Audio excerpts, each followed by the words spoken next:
I have a massive problem with Depa Bilaba's storyline in canon because there's actually no consistent storyline with her in canon.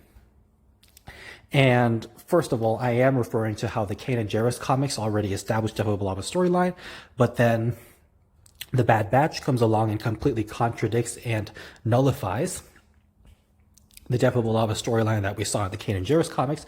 So there's massive inconsistencies and just total contradictions between the two. And that makes no sense. Obviously, you should try to keep your storylines very consistent or as consistent as possible and not completely flat out ignore storylines. It's one thing to make a mistake and make a plot error by accident, but it's another thing to just completely ignore and throw away material from before and just do something totally different that completely contradicts what you did before. But anyway, the bigger problem that I have with Depa Bilaba's storyline, and of course the little added detail that Depa Bilaba's lightsaber is green in the comic but blue in the Clone Wars. But anyway, whatever. The point is, the bigger problem that I have is how Depa Billaba is said to still be on the Jedi Council by the time of Revenge of the Sith. By the time she dies in Order 66, she's said to still be on the Council, which makes absolutely no sense. Because Depa Billaba is clearly not on the Jedi Council or Revenge of the Sith. She's not there. She is not there. And so, in Revenge of the Sith, we see that Plo Koon, Mace Windu, Yoda, Ki-Adi-Mundi, Obi-Wan Kenobi, Agent Kolar, Anakin Skywalker, Coleman Kaj, Sazy Tin, Kit Fisto, Shaak Ti, and Stas Ali are on the Jedi Council in Revenge of the Sith. And yes, Shaak Ti and Stas Ali are there. We can see Shaak Ti and Stas Ali in the Jedi Council meeting via hologram when we see Yoda and Kashyyyk and he's in the Jedi Council meeting and they're discussing how General Grievous has been found on Utapau and Anakin wants to go on the mission because that's what Palpatine said, but of course Mace Windu, Yoda, and Ki-Adi-Mundi decide to send Obi-Wan Kenobi to Utapau instead. We see Shaak Ti and Stas Ali via hologram right there in the Jedi Council meeting, and we can see their holograms and their outlines. We can see them there. So we see that every seat on the Jedi Council is filled. And of course, there was one empty seat when Anakin Skywalker was about to be appointed to the Jedi Council.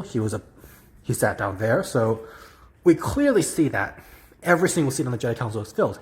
So how on earth would Depa Billaba be on the Jedi Council at the time of Revenge of the Sith when every seat has been filled? And so in canon, her storyline is somewhere along the lines of she was injured in a fight with General Grievous on Hyporia, I believe. And of course, she went through a hard time. So she left the Jedi Council for a while. She retired for a while. And her seat was given to someone else. But then eventually she recovered and she went back to the Jedi Council. She was reinstated to the Jedi Council. The Council welcomed her back to their council. And so Depa Billaba returns to the Council. And Depa Billaba is on the Jedi Council in Dark Disciple, which was meant to take place during Season 7 of the Clone Wars. So, Depa Billaba returned to the Jedi Council, and she was on the Jedi Council up until the end, when she, of course, died and the Jedi went extinct. So how would that even be possible when every seat on the Jedi Council was filled in Revenge of the Sith?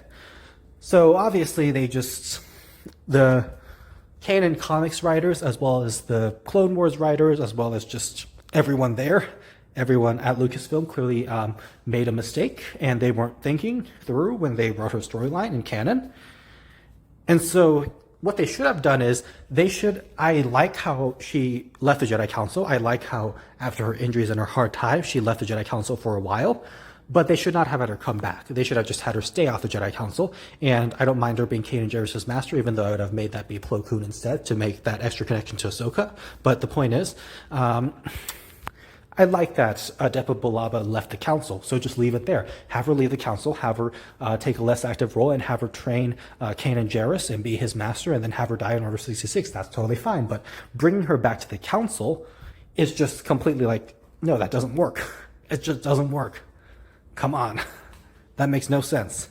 Now, of course, if you want to do a canon explanation, an in-universe canon explanation as to why she's not on the Council of Revenge of the Sith, let's say that during the Jedi Council meeting, when Anakin asks the Council to be appointed to the Jedi Council, we have, of course, Plo Koon, Mace Windu, Yoda, Ki-Adi-Mundi, Obi-Wan Kenobi, Agent Kolar, an empty seat,